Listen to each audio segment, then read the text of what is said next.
Assalamu alaikum students. Today is my lecture number 9 of chapter number 10 refraction of light. First of all आपको पता है कि जो refraction जो है वो क्या होता है इन केस ऑफ लाइट. अगर हम डिस्कस करें तो लाइट की केस में भी रिफ्लेक्शन होता है कि when light rays from one medium enter into the second medium at some angle it refracts, it deviate from its original path, यानी कि अपने असल रास्ते से हट जाती हैं, उसको हम रिफ्रैक्शन ऑफ लाइट कहते हैं.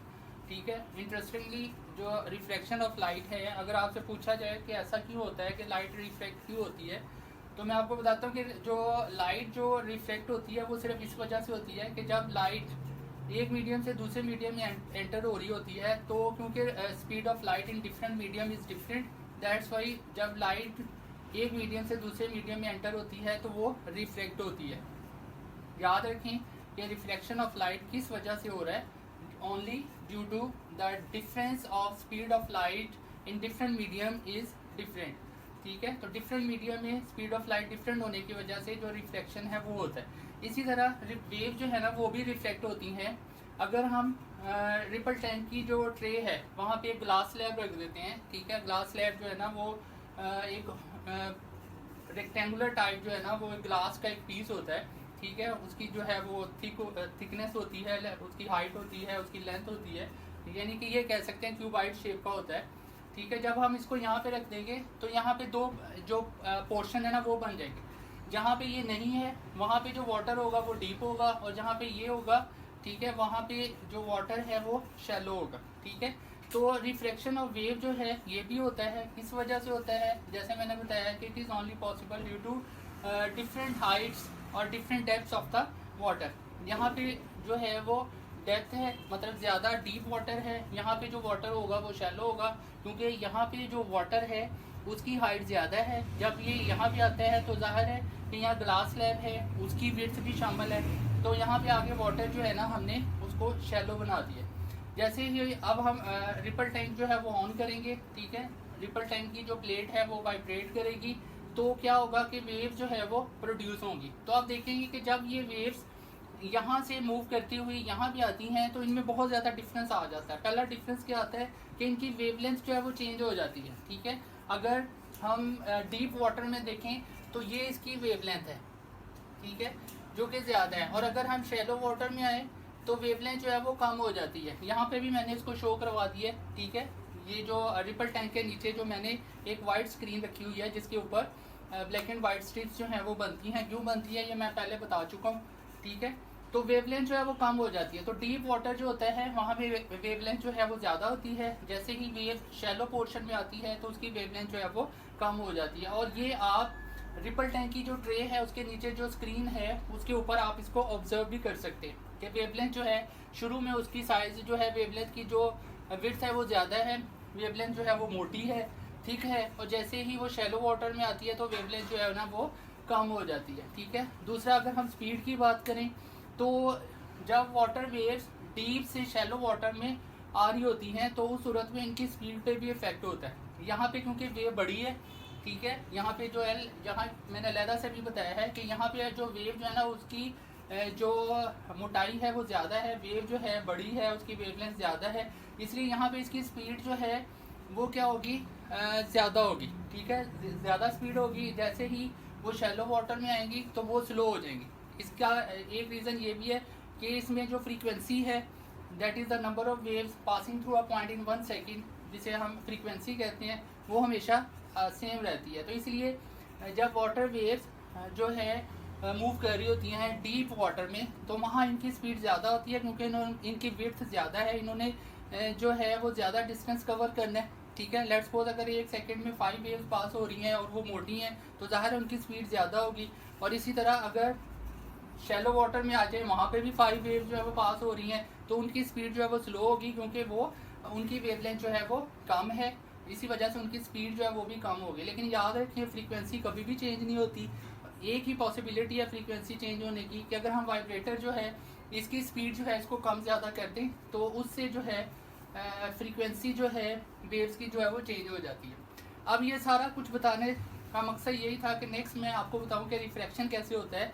ये सारा जो है इसी वजह से है, रिफ्रैक्शन भी इसी वजह से होता है कि अगर हम इसी चीज़ को ग्लास स्लैब को अगर हम रेक्टेंगुलर ट्राइंगुलर जो है वो ग्लास स्लैब ले लें जो ट्राइंगल शेप का हो, ठीक है, उसको अगर हम इस तरह प्लेस कर देते हैं, रिपल टैंक की ट्रे के रास्ते में प्लेस करेंगे, तो आप देखेंगे कि जो है शुरू में जो है जो वेव्स हैं वो उनकी वेवलेंथ ज़्यादा है, ठीक है। जैसे ही वो शैलो वाटर में आती हैं उनकी वेवलेंथ कम हो जाती हैं, और जैसे ही शैलो वाटर में आती हैं तो रिपल टैंक की जो ट्रे के नीचे हमने एक वाइट स्क्रीन रखी हुई है, उसके ऊपर हम क्लियरली जो है ये फिनोमेना जो है वो ऑब्जर्व कर सकते हैं कि वेव आ रही है और हमें ऐसे लग रहा है जैसे वो बेंड हो रही है। तो क्लियर व्यू जो है ना आपको उसी सूरत में आएगा अगर आप रिपल टैंक की ट्रे के नीचे ऑब्जर्व करेंगे और उसके नीचे ये प्रैक्टिकल अगर आप परफॉर्म कर रहे हैं तो आसानी से आप देख सकते हैं, ठीक है। डीप वाटर में बिल्कुल स्ट्रेट होती हैं, ठीक है, इधर इनकी वेवलेंथ कम हो जाती है। जैसे ही आप स्क्रीन के नीचे स्क्रीन पे आपको नजर आएगी, एक्चुअली इस ट्रे में जो है ना ऑब्जर्व करना मुश्किल है,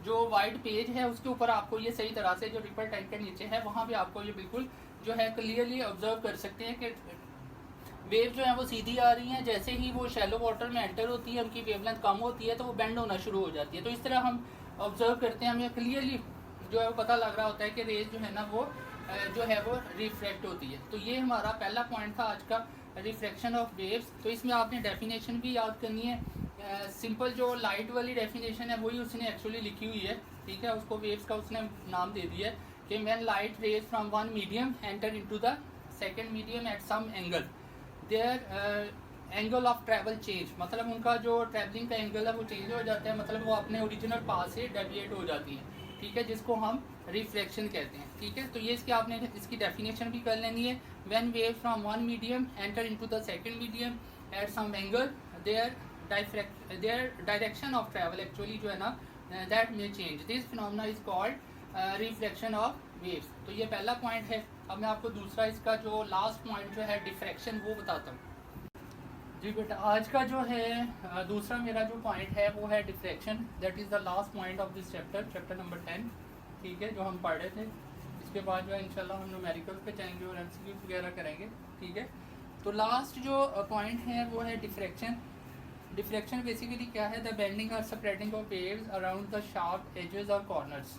अब एजेस और कॉर्नर्स कैसे बनेंगे, ठीक है, जैसे अगर रिपल टैंक की ट्रे है तो वो उसके रास्ते में इस तरह हमने अब पहले हम जो रिफ्लेक्शन है या रिफ्रैक्शन है उसमें हमने एक ग्लास स्लैब दिया था। अब इस तरह आपने दो छोटे ग्लास स्लैब लेने और इस तरह उनको आमने सामने रख देना है और दरमियान में इस तरह गैप जो है ना क्रिएट कर देना है। ये जो गैप होता है ना इसको हम स्लिट कहते हैं, ठीक है, इसको हम स्लिट बोलते हैं, ठीक है। तो क्या है कि आपने स्लिट क्रिएट करना है। इसके बाद क्या है, जैसे ही आप रिपल टैंक की जो ट्रे है जो उसकी प्लेट है, वुडन प्लेट है या जब वाइब्रेटर है उसको ऑन करेंगे तो वेव्स प्रोड्यूस होंगी। तो आप देखेंगे जो वेव्स हैं ये आपको जो वाइट पेज है ना उसके ऊपर नज़र आएगा।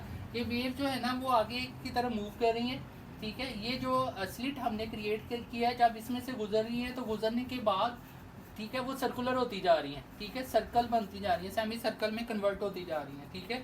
तो ये जो फिनोमेना है कि जब जो वेव जो हैं अपने जो है सॉफ्ट पोर्शन से मतलब बेंड हो जाए, ठीक है, तो यहाँ सर्कल में कन्वर्ट हो जाए जब वो स्लिट में से पास होती हैं, जिसको हम डिफ्रैक्शन कहते हैं, ठीक है।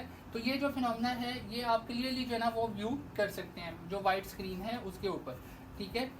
और अगर आप ये जो गैप है इसको बढ़ा देते हैं तो उस सूरत में भी जो है जो डिफ्रैक्शन है वो होगा, लेकिन उस सूरत में क्या होगा कि जो एजेस हैं वहाँ से ये जो है ना ये जो वेव्स हैं ये बेंड हो जाएंगी, ठीक है।